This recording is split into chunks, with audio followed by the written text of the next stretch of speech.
Oke, kita lanjutkan. 3.2 energi auditing service ya. Jadi pelayanan dari pemeriksaan audit ya, itu bermacam-macam, mulai dari yang sifatnya hanya survei ya, kemudian bahkan yang seperti saya sebutkan sebelumnya, pemeriksaan audit energi itu sampai kepada pemeriksaan kepada mesin-mesin ya. Jadi terkadang energi auditing services ini ya, ataupun kita sebut sebagai layanan pemeriksaan energi ya, itu tergantung keperluannya ya. Jadi misalkan hanya untuk memeriksa tren dari penggunaan energi, dia akan hanya memeriksa tren bertahun-tahun, misalkan 10 tahun terakhir ya, berapa penggunaan energinya, kemudian apakah biayanya juga sama ya. Di Indonesia kita di tahun 10 tahun terakhir mengalami kenaikan harga energi ya, terutama dari listrik PLN. Itu terjadi di rentang tahun 2011 kalau tidak salah, 2011 sampai 2013, Anda bisa cek lagi, ataupun saya lupa 2010 sampai 2013 ataupun 2014, saya lupa. Itu Anda bisa cek harga energi. Jadi kalau harga energi itu adalah satuannya rupiah per kilowatt hour ya, rupiah per kWh ya. Itu akan sangat terasa di saat-saat itu, kenaikan yang cukup signifikan, sehingga di banyak perusahaan melakukan energi auditing pada saat-saat itu ya. Apakah penggunaan energinya tetap sama, tapi mereka harus membayar konsumsi energi dengan biaya lebih. Nah, itu perlu juga energi auditing. Jadi yang ditakutkan adalah terjadi pemakaian energi yang berlebih gitu ya. Dari industri yang kecil sampai industri yang besar juga perlu melakukan energi auditing ya. Seperti di sini disebutkan, some utilities also perform audits for their industrial and commercial customer ya. They have professional engineer on their staff to perform the detailed audits needed by company ya. Jadi pada industri juga dilakukan, banyak industri melakukan energi audit secara mandiri gitu ya. Mereka melakukan pendidikan untuk karyawannya sendiri ya, training pada karyawannya sendiri untuk melakukan audit pada perusahaannya sendiri ya. Jadi itu banyak dilakukan ya. Oke, kita akan masuk ke dalam basic components of an energy audit ya.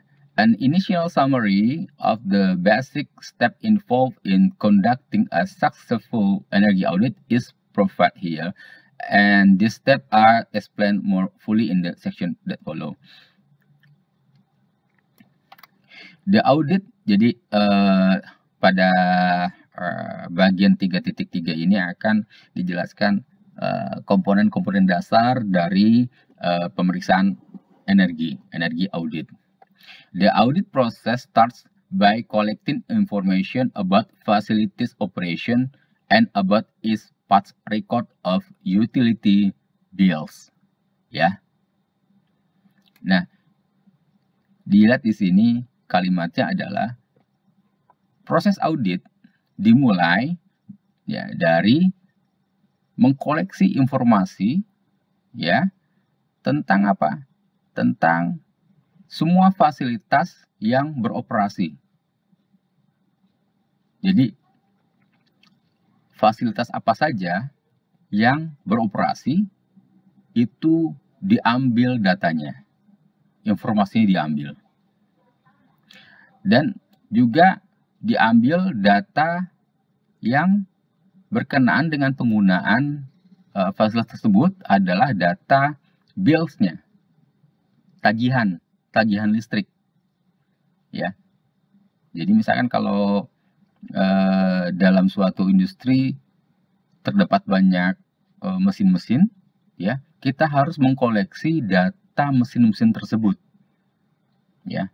Mesin apa saja, mungkin dari mesin dari proses-proses yang berjalan pada suatu industri, kita perlu mensurvei di awal, mulai dari si proses itu berjalan dari A sampai Z. Ya, kita harus mengkoleksi semuanya, informasinya. Mesinnya apa, sampai kita harus tahu merek mesinnya apa. Mesinnya apa, fungsi buat apa, berapa dia menggunakan energi, berapa kilowatt. Nah, data-data itu ada di lapangan. Di mana? Pada mesin-mesin, ya, pada mesin-mesin industri, bisa Anda ambil datanya pada nameplate. Itu harus ada, nameplate mesin itu harus ada.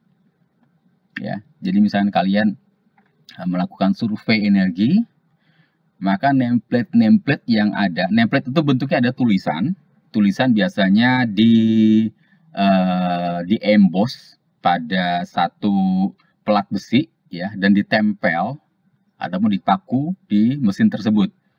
Itu biasanya dibuat tulisannya itu bercetak dalam, jadi huruf cetak dalam, bukan timbul. Kalau jarang yang timbul, tapi dia cetak dalam, ya, supaya tidak hilang.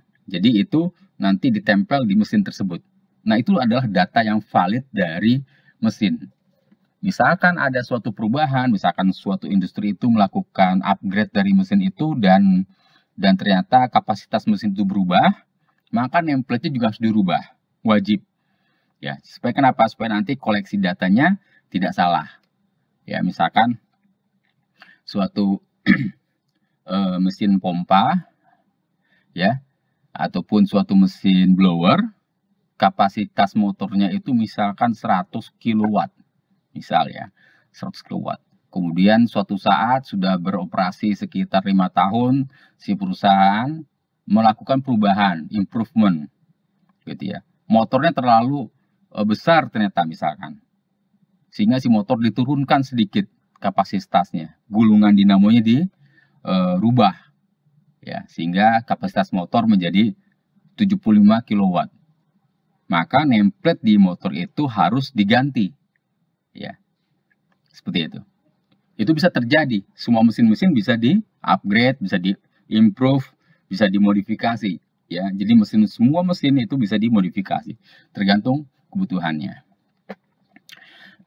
Dan kemudian bills, ya.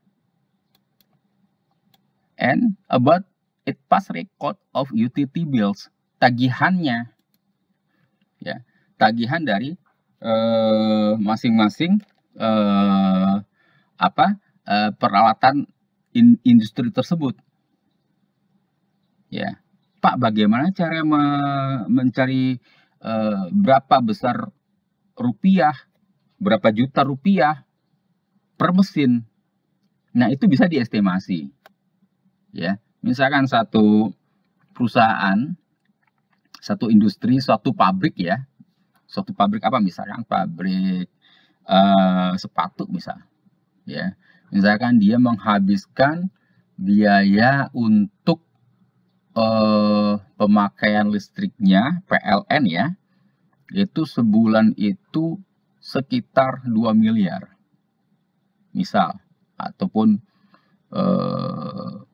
industri besar pemakaian listriknya sampai miliar rupiah, ya, misalnya 2 miliar contoh.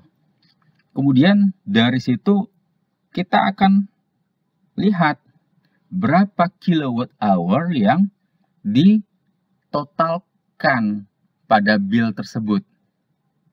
Jadi kalau di rumah tagihan bill PLN Anda itu akan terlihat berapa kWh yang dipakai, ya. Nah, kWh yang dipakai ini akan dikali dengan biaya energi, harga energi rupiah per kWh-nya, ya. Jadi kalau kWh dikalikan rupiah per kWh, maka KWH-nya KWH akan dicoret sehingga dihasilkan nilai rupiahnya saja. Sama seperti itu. Ya. Bedanya adalah kalau di rumah gampang, kita cuma berapa jumlah lampu, berapa jumlah AC, berapa jumlah mesin cuci, berapa jumlah TV akan kita totalkan, ya, sehingga masing-masing peralatan akan tahu, oh, lampu ini menghabiskan berapa rupiah, AC berapa rupiah, kipas angin berapa rupiah per bulan. Contoh seperti itu. Sama seperti di dalam industri. Sebesar apapun bisa diperlakukan sama. Kita akan bisa lihat berapa mesin pompa. Misalkan mesin pompa dia punya 50 pompa. Ya. Satu pompanya taruhlah hampir sama 100 kilowatt kapasitas pompanya. Maka 100 dikalikan dengan 50.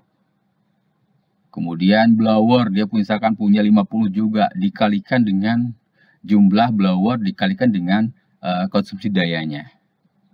Lampu semuanya dihitung. Ya, misalkan ada heater, ya, ada heat exchanger di sana, ada boiler-boiler yang menggunakan tenaga listrik, ya.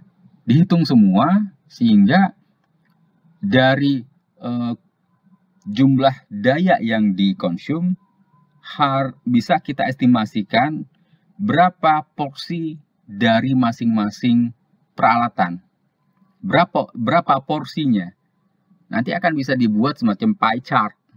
Si pompa ternyata mengkonsum sekitar 30%, si blower 20%, yang lainnya 50%. Nanti akan terlihat 100% penggunaan energi, ya. Mana yang lebih besar, mana yang paling kecil.